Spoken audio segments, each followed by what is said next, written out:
Am I the jerk for refusing to let my daughter's grandparents take her for Christmas after they threatened to sue me for custody? Posted by you/apprehensive mix 2251. I, 30F, am the single mother of Clara, 2F. My pregnancy wasn't planned. I had a no-strings-attached relationship with her father, Jack, 30M, for 7 months when I unexpectedly became pregnant. He lived in another state but visited my city monthly for business reasons, and we hit it off after meeting in a bar. We discussed our options regarding the pregnancy, but I decided to keep the baby. Jack wanted to be part of her life, so we planned to raise the baby together, not as a couple, just as co-parents. Unfortunately, Jack passed away during my pregnancy. Jack's parents, Linda and James, knew I was pregnant when he passed. We had already done a prenatal paternity test at the time. We were all devastated by his passing, but, of course, his parents were destroyed by it. Clara is their first and only grandchild, and she became their beacon of light in a dark time, as they say. They have 2 other daughters, Ruth, 37F, and Lily, 27F, but neither has children. Ruth has been trying to conceive for a long time with her husband, while Lily is child-free and single. Jack's whole family lives in another state, except for Lily, who lives abroad. They have a family business, so their lives are rooted there, while I have my family and career in my current city, where I live with Clara. Since Clara was born, we have had an agreement, nothing legal, but we all agreed on visitations for her grandparents and aunts. They usually visit Clara twice a month. James and Linda visit the most, but Ruth also shows up sometimes. I really appreciate their presence in her life. From the beginning, a point of contention in our relationship has been traveling with Clara to their state. They have a large property that has been in their family for over 100 years, as well as a family business. In their small town, they are treated as almost royalty and want Clara to experience that. I understand that it's good for my daughter to know her heritage, but I have always put my foot down on the idea of them traveling with her without me. I have already visited their hometown 3 times with Clara since she was born, but apparently, this isn't enough. Our relationship wasn't perfect. I had some issues with Linda meddling way too much in my parenting, but we were civil until I started my current relationship. I've been dating Ted, 34M, for almost a year, and things are tense with James and Linda. Ted and I don't live together, and he has a daughter, Marie, 4F, who lives with him. Linda has expressed disapproval of his constant presence in my house, which is not true. Both of us work a lot, and between our kids and other priorities, we probably see each other 3 to 4 times a week, of Marie having playdates and sleepovers with Clara, and the list goes on. She will find a way to comment on anything, even Ted's car parked in front of my house. Things escalated 2 weeks ago when I emailed Linda, James, and Ruth an invite for Christmas Eve. Ted and I will be hosting a get-together with our families and close friends. I decided to invite Clara's grandparents so they could spend Christmas Eve with her, but I also let them know that if they preferred, they could take her for lunch on Christmas Day.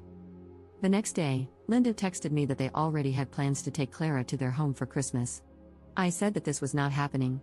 I didn't hear anything from her for about 2 days. Then Linda called me, stating that she had given me 2 days to cool off and be reasonable. I asked what she meant, and she said they have rights over Clara and had waited too long to take her home for Christmas. Now that she is older, she can travel without me. I said that this was never discussed and that I would not let them travel with my daughter without even talking to me about it first. Linda said this was the discussion before the travel. I laughed on the call and told her she was delusional. Things escalated quickly after that. I was accused of trying to replace Jack in Clara's life, and I also said some things that were a little cruel about Jack never even meeting Clara. After Linda hung up on me, James called and tried to reason with me. He let it slip that they had bought Clara's plane tickets 2 months ago without asking me first. I said there was no way I would let them walk all over me. James lost his temper and demanded that I apologize to Linda or we would go to court over this. I didn't back down and said they were the ones choosing to fight over this, not me. Well, after some time of silence from them, I was served with court papers. They are suing me for custody of Clara and claiming that I am unfit as a mother. I already have a lawyer whom I consulted before our fight over the phone. She told me yesterday that they have almost no chance of getting any custody. The most they could get is visitation, but still, I am worried about this becoming a legal battle. Edit. Some clarifications are needed. 1. How do Linda and James know details about my life? How do they know about Ted's car and Marie's playdates? They do live in another state, but they visit often. At least twice a month, they come to see Clara, and they come to my house to pick her up and drop her off after their outings. This is how Linda noticed Ted's car in front of my driveway. Since I live in a gated community, this type of parking is forbidden unless it's the homeowner's car. The first time she saw his car, Linda asked if I would call security to tow it, and I said no because it was Ted's car. They also used to FaceTime Clara 3 times a week. That's how they learned about some of her playdates and sleepovers with Marie. They called when Marie was still at the house with Clara and saw her. 2. They expected my toddler to travel alone on a plane? No, I think I didn't explain it well enough. James said they would travel to my city, take Clara with them on the plane to their state, and after a week, they would bring her back. She was never supposed to travel alone, that was their plan. 3. Do I believe they were going to kidnap my daughter? I don't know. I think it's possible. Some comments made me paranoid, to be honest. James said they bought her return ticket, but I don't think I should trust him without proof. Their word means nothing now. 4. Do I still have contact with them? No, my lawyer advised me to cut all visits and video calls with Clara and only communicate with my daughter's grandparents through our lawyers. They are not blocked on my phone, but I will not answer any calls from them. If they text or email me, I'll forward it to my lawyer. Trust me, today was all about making an FU binder and documenting every little thing. Thank you so much for the advice, everyone. And don't worry too much, Clara and I live in a very secure community with cameras and armed security. Nobody will take her from me. Update 2 months later. Hey, I posted my story here a few months ago and was surprised by how quickly it blew up, not only on Reddit but also on other apps. I wasn't sure if I should post an update since I feared being doxxed. I also received a ton of hate through messages and from people reposting my story, bullying me, and wishing for me to lose custody of my daughter. Regarding the possibility of doxing, I talked to my lawyer and showed her my post. She said I could update as long as I kept the fake names and avoided sharing personal details. So far, no one in my life has discovered my post, which makes sense since English isn't our country's first language. More than 2 months have passed, and a lot has happened since then. My life was really chaotic for a few weeks, and I felt like I couldn't celebrate Christmas the way I truly wanted because I was constantly worried about the custody lawsuit. I'm relieved to say that it's over now. To those worried about Clara, I thank you for being so kind. Clara is healthy and happy. Luckily, no one has tried to take her from me. I know a lot of you mentioned the possibility of kidnapping. I'm still worried about it, but nothing has happened. After I made my post, I spent several days working with my lawyer, my family, and even the home security company I hired to ensure Clara was safe. I made sure all my security cameras were working and gathered all the necessary documentation for court.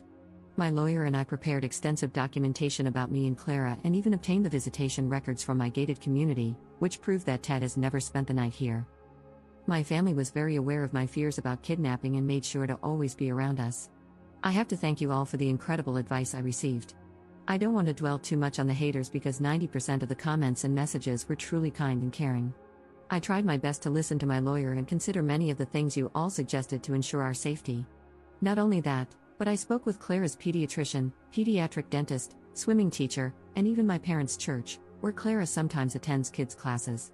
They are all aware of the lawsuit and understand that no one should disclose any information about Clara or me under any circumstances. Everyone is on the same page, providing support and being understanding. Some people also advised me to speak with Clara's aunts to see if they were aware of the lawsuit and the possibility that their parents might try to take my daughter. I wasn't sure how to approach this, but my lawyer said I could try to communicate with them, only via text or email. Before I could do this, Lily, Jack's younger sister who lives in Europe, texted me to ask if I had received Clara's Christmas gifts that she had sent by mail. I saw this as an opportunity and wrote her a message explaining what was happening with her parents. Lily said she had no idea about the lawsuit or that they wanted to take Clara for Christmas and fly with her on a plane. She said she would speak with Ruth and ask her about it since Ruth had been very distant from their family group chat at the time. A day later, Lily and Ruth created a group chat to talk to me. They asked if we could have a video call, and I told them I needed to consult my lawyer first. My lawyer agreed to the call as long as they allowed me to record it to ensure nothing could be used against me. Both agreed, and we had a video call that turned out to be very enlightening. Ruth apologized for being absent from our lives over the past few months. She had been dealing with many personal issues but had happy news to share. She had gone through her 3rd round of IVF, and was now about 22 weeks pregnant with her first child. She had kept everything quiet, only she and her husband, Sam, knew about the IVF process and pregnancy. She explained that this was because Linda had put too much pressure and stress on her during previous IVF attempts. Ruth had been distancing herself from anything that raised her anxiety levels, and her mother was a major source of that anxiety. Her pregnancy is great news, though it didn't surprise me since I knew she had been trying for a baby. I'm happy she was finally able to conceive. Here, I have to explain that Linda is what people call a boy mom. She never got along with her daughters. I had an inkling about this, But since I wasn't close to them, I had no idea how bad their relationship really was. They just seemed distant, and James appeared to be closer to their daughters. Ruth swore that she didn't know about the lawsuit until Lily called her the day before. After that, she spoke with her dad and his best friend, who is a lawyer, to try to understand what was going on. She was surprised that James's friend didn't know anything about the lawsuit since he is usually the lawyer representing him. James, on the other hand, tried to divert the subject when Ruth asked, but she pressured him, and eventually, he folded and told her everything. James claimed that he didn't want to sue me, but Linda's mental health had deteriorated to the point that he feared for her well-being. The only thing that could get her out of bed was Clara and the thought of having her around. He ignored that this made Linda the one who was not fit to raise a child, not me. His plan was to pressure me with a lawsuit in order to make me accept a better visitation deal for them. They wanted more days with her and the ability to travel with her to their home multiple times a year. James never said that they wanted to keep her forever, but I do not trust his words. My trust is shattered. Ruth and Sam ripped into James for suing me over custody to manipulate me and for not forcing Linda to go to therapy. He said Linda didn't accept the idea of seeing a therapist because she was not crazy and said that she would not go under any circumstances. Ruth had to threaten James that if he didn't withdraw the lawsuit and get the help that both Linda and he needed, she would go no contact and resign from the family business. She was very worried about the idea of them doing the same to Sam in case she died and their child was left with her husband. James kind of broke after this and caved to Ruth's demands. After my call with Ruth and Lily, I was under the impression that the lawsuit would be terminated. Unfortunately, in my country, from the 20th of December until the 20th of January, the courts are on break and only deal with emergency cases. Mine wasn't. Their lawyer reached out to mine to discuss the end of the lawsuit and the drafting of a visitation agreement that the family court would approve. We agreed to work on this, but I would only sign any visitation agreement after they had withdrawn their lawsuit for custody and only if they agreed to follow my rules. From what I know, after being pressured by her whole family, Linda eventually accepted therapy and is now seeing both a psychiatrist and a therapist. She was diagnosed with depression and PTSD related to Jack's death. I know this because my lawyer demanded that her doctors provide an evaluation of Linda's mental state as part of our legal agreement for me to accept a visitation deal with Clara's grandparents. I never said it here, but Jack's death was sudden and violent. He was a victim of a robbery. All of us were shocked by his passing, but Linda and James took the brunt of it. I always felt that they didn't mourn enough since they switched their attention to my pregnancy a few weeks after his passing, and I was right to think that. In our visitation agreement, I also demanded that both James and Linda go through grief counseling, to which they agreed to a number of sessions. James, Linda, and I are attending virtual family therapy for the first few months of our agreement to ensure we are in a healthy space to deal with our relationship and put Clara's well-being first. Regarding this, I have nothing to complain about. They accepted my terms pretty easily. They did try to fight against the idea of supervised visitation, but I had no reason to accept otherwise. Now they will visit Clara twice a month at a family center in my city. This is something my country has. It is a public building where matters related to the custody of minors and family issues regarding custody are handled. They have very good security there. Those visits will be supervised by a social worker who was assigned to our case by the judge who signed our visitation agreement. Regarding my fears of kidnapping, I have to say I didn't feel validated by my country's laws. My lawyer and I went to a police station and filed a report about the possible kidnapping. They didn't seem to take it seriously, and as of now, they will not press charges. At least there's paperwork documenting my concerns. James ended up sending my lawyer Clara's plane tickets to prove they had bought her 2 tickets and were not planning on staying with her. Since they have money, I don't think it would be hard for them to buy a return ticket, knowing they would not use it. So I still do not trust or believe them. I have no plans to let them visit Clara without supervision. Even their aunts know that if they want to see Clara, they will have to be supervised too. Everyone is accepting this for now, and the visit started a couple of weeks ago. Let's see what happens in the future. I also do not intend to travel to their state or city in the near future.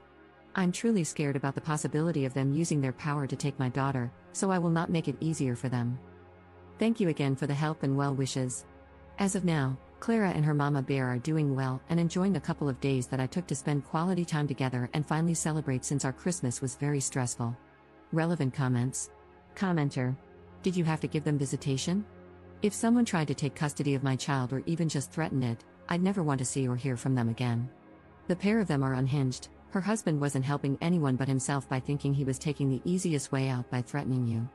What happens in the future when they want more visitation rights again, if they don't agree with the way you're raising her, or if you say no to anything? I'm thinking large presents, trips away, etc., when she's in that stubborn teen stage. Get your ducks in order because this will not be the last time they try to bully you into doing what they want. Ops response. By my country's laws, grandparents have rights, especially in cases where their child is deceased, so if I let this go to family court, they would probably receive the same amount of visitation or more. Additionally, they could have one unsupervised visitation, which is my biggest fear right now. My lawyer and I are preparing to fight them in the future, which is why everything is now included in our official visitation agreement. That's also why I am playing the long game, demonstrating to the family court that I am not alienating my daughter from her father's family. This helps create a positive image of me as a mother and will make it very difficult for them to win anything related to my daughter's custody in the future. I am ready to fight them, don't worry.